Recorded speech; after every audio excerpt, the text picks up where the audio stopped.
Bismillahirrahmanirrahim. Assalamualaikum warahmatullahi wabarakatuh.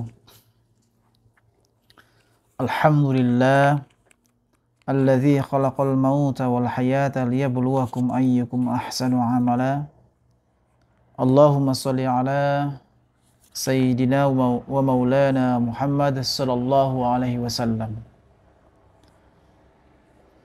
Sahabat-sahabat yang dimuliakan oleh Allah Subhanahu wa taala dimanapun kita berada, semoga Allah Subhanahu wa taala selalu melindungi kita. Sahabat-sahabat, kajian Al-Hikam yang Allah rindukan, yang insya Allah bukan kita yang merindukan surga, tetapi Allah yang merindukan kita untuk masuk ke dalam surganya Allah. Kajian hari ini yaitu kajian Al-Hikam. Sebelum kita membahas kajian Al-Hikam sampai dengan bab selanjutnya, kita akan mengenal dulu tentang Al-Hikam. Al-Hikam itu jamak dari kata hikmah, ya. Kata-kata hikmah dari para ulama thorikoh, ulama yang mana mereka ini mengedepankan soal perasaan hati, soal menjaga hati dari hasad, dengki, benci, dari kesyirikan, hati yang jauh dari kesyirikan, ya, yang jauh dari dendam, yang membersihkan hati dengan hati yang sangat-sangat bersih gitu. Di kitab Al-Hikam ini dikarang oleh Ibnu Athaillah, ya, seorang ulama yang luar biasa, yang beliau mengarang kitab Al-Hikam. Di dalam kitab beliau sendiri, karangan Ibnu Athaillah ini, ya, diterangkan di bab pertama adalah mengenal Allah sehingga antara dirimu dengan Allah tidak ada perantara lagi. Hubungan dengan Allah tanpa perantara. Melakukan semua akhlak yang baik menurut sunnatul Rasulullah SAW dan meninggalkan semua akhlak yang rendah. Melepas hawa nafsu, dalam artian mengendalikan hawa nafsu menurut kehendak Allah Subhanahu wa taala. Merasa tidak memiliki siapapun, kita tidak merasa tidak memiliki apapun, juga tidak dimiliki oleh siapapun kecuali Allah. Ini maknanya dalam sekali, sahabat-sahabat, ya. Adapun acaranya yaitu mengenal asma Allah dengan penuh keyakinan sehingga menyadari sifat-sifat dan af'alnya Allah di alam semesta ini. Adapun gurunya, maka Nabi Muhammad SAW yang telah mengajarkan dari tuntunan wahyu dan melaksanakannya lahir batin sehingga diikuti oleh para sahabat-sahabatnya Rasulullah SAW, ya. Adapun manfaatnya mendidik hati sehingga mengenal zat Allah sehingga berbuah kelapangan dada dan bersih hati, berbudi pekerti yang luhur menghadapi semua makhluk. Sahabat-sahabat yang dimuliakan oleh Allah Subhanahu wa taala, di sini mengenal Allah sehingga di antara dirimu dengan Allah tidak ada perantara, hubungan dengan Allah tanpa perantara lagi. Yang artinya untuk kita mengenal Allah Subhanahu wa taala, untuk mengenal Allah dan Allah merindukan kita. Di sini dalam kitab Al-Hikam nanti diterangkan bahwasannya Allah itu tidak pernah membenteng dirinya untuk hamba itu dekat sama Allah. Tapi hambanya lah yang selalu membentengkan dirinya, ya, menghijab dirinya, ya, untuk mengenal Allah, dekat sama Allah. Hamba itu membentengi dirinya dalam artian menghijab dirinya untuk kenal Allah itu dengan hubbud dunia. Jadi dunia itulah yang mereka, sehingga manusia itu tidak sampai kepada Allah karena hubbud dunia tadi, cinta dunia dan takut mati tadi. Allah mereka kenal Allah, tapi hanya sekedar dengan lisannya saja. Siapapun kalau kita tanya, siapa Tuhanmu? Ya Allah. Kalau orang Islam ditanya, siapa Tuhanmu? Allah. Ya, kenal semuanya. Belajar tauhid, belajar di kampus-kampus, di pesantren-pesantren, belajar tentang tauhid.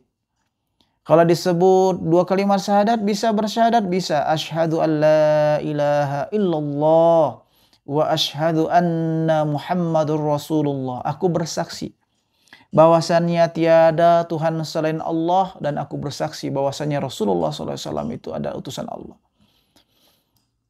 Semua manusia bisa mengucapkan 2 kalimat syahadat.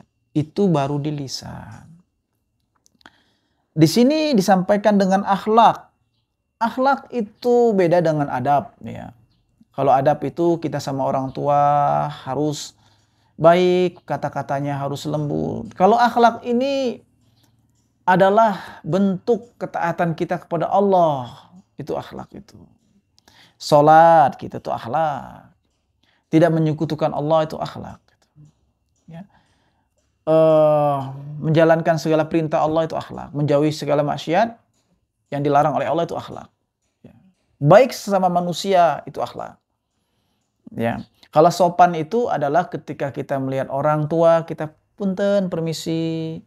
Itu adalah adab. Ya. Kalau akhlak itu berhubungan dengan ketaatan kita kepada Allah dan hubungan kita kepada manusia. Ada orang lapar, kita beri makan.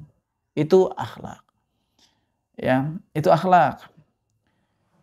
Dan ketika kita membuang jarum atau duri di jalan, itu akhlak kita, iman kita, akhlak kita. Seperti itu. Allah a'lam bishawab. Sahabat-sahabat, di dalam kitab Al-Hikam ini, sebelum kita masuk ke dalam yang lebih jauh lagi, dalam kitab Al-Hikam ini mengkaji tentang hati. Wah, ini kalau pribadi saya hanya bisa menyampaikan apa yang ada di buku ini.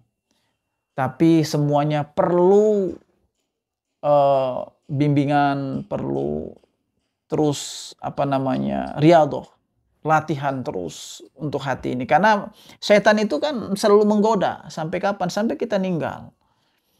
Ya, saya hanya bisa menyampaikan, bukan berarti saya itu hatinya sudah bersih, tidak. Ya, belum, ya, masih berusaha. Maka seorang ulama mengatakan kalau kita ingin mengikuti ulama, maka ikuti ulama yang sudah meninggal dunia. Bagaimana?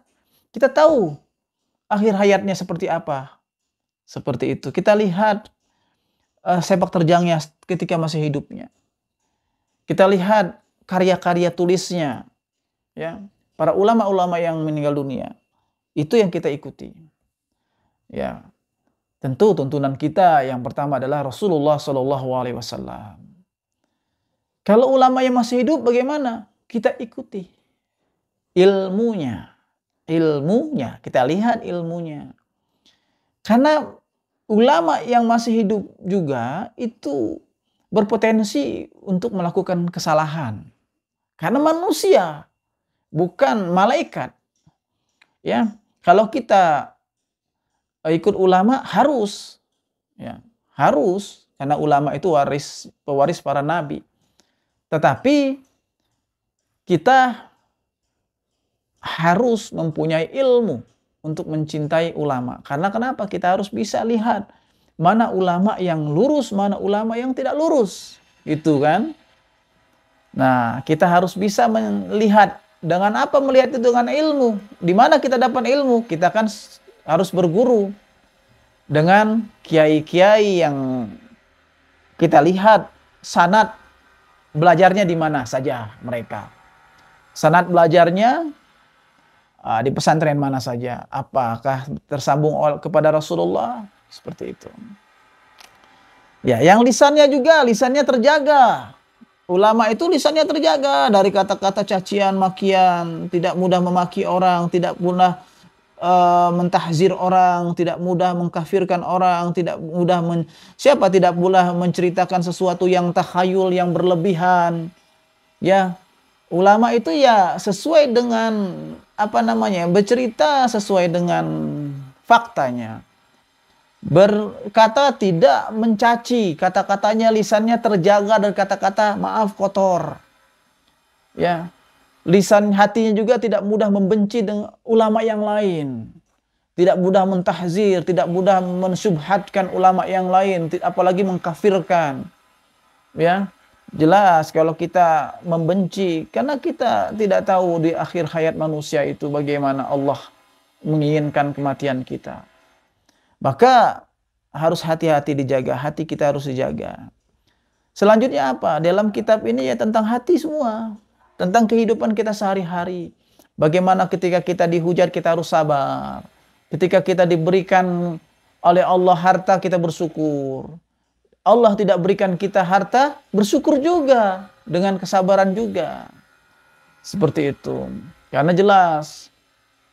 Ketika Allah berikan sakit, kita harus bersabar dan berbaik sangka kepada Allah. Di dalam kitab ini seperti itu. Ketika kita melihat orang bahagia, kita bahagia. Ya, bahagia dengan kebahagiaannya, bukan iri dengki seperti itu. Dan tidak juga dalam kitab ini kita menyanjung diri kita. Kita gila dengan pujian manusia, tidak ada. Ya, cukuplah pujian itu kepada Allah Subhanahu Wa Taala. Ketika ada orang memuji kita, istighfar kita, astaghfirullahaladzim. Ya, karena pujian itu hanya milik Allah. Dan kita, ketika kita tidak dipuji pun tidak kita meminta pujian orang. Seperti itu. Karena ketika kita dalam keadaan terpuruk, maka kembalinya kepada Allah. Ketika kita di atas, maka ingat semuanya adalah titipan dan kita akan diminta pertanggungjawaban oleh Allah Subhanahu Wa Taala. Sahabat-sahabat yang dimuliakan oleh Allah Subhanahu Wa Taala, kitab Al-Hikam ini harus kita pelajari. Karena banyak orang, maaf kata ya, ada orang belajar tauhid dalam kitab tauhid, tetapi ada yang tidak melaksanakan sholat. Dia hanya belajar saja, ya. Dibelajar saja di bangku-bangku sekolah tuh belajar tauhid. Tuhan tuh berapa? Tuhan itu satu. Rukun Islam ada berapa? Ada 5. Sebutkan yang pertama, syahadat, sholat, zakat, puasa, haji bagi yang mampu, gitu kan. Seperti itu. Dilaksanakan sholat? Enggak. Ada yang enggak melaksanakan sholat. Karena kenapa? Enggak sampai ke dalam hati Tuhannya tadi, Allahnya itu. Enggak di sini. Nah, inilah kita belajar tentang Al-Hikam tuh di sini. Ya. Ada, kok bisa Ustadz?